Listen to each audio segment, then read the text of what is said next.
talking about unity of the humanity, which is very fundamental. Today we're living in a fragmented world, a world full of hatred, full of killings, crises, and what have you. Confrontations around religious identities, around ethnic identities, and so on. Why is this happening to us? The conflict in the world is for various reasons. One of the main reasons is for power, it is for money, it is for status, it is for land. Because most of the people think that the world is everything. But if you go back to the scriptures, if you go to Quran says in Surah Mulk, chapter number 67, verse number 2, Alladhi khalaqal mawta wal hayata. It is Allah who has created death and life to test which of his good deeds. So this life is temporary. It's a test for you. So if everyone realizes that this life is temporary, then you won't run after wealth and dunya so much. For example, when I'm traveling, I come to Nigeria, I stay in a temporary hotel. I don't buy a house for me. Why? Because I know I'm going to be in Nigeria for 1 week, 2 weeks, 3 weeks, that's it. So if you know that the world is temporary, you will not behave like a person who wants to hoard wealth. So main life is the life after death. And most of the religions say the same thing. So if every human being understands that this life is temporary, it's the test for the hereafter, then you find the difference.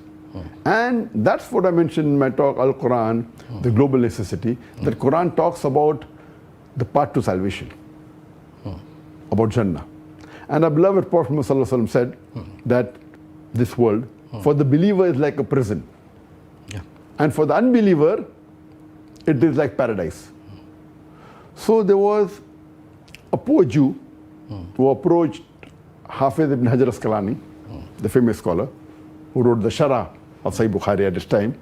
When he was walking in the marketplace, on his mule with his big entourage, so this poor Jew comes and catches his mule and says, your prophet said this, that this world is a prison for the believer, and for the unbeliever, it's paradise. It's paradise.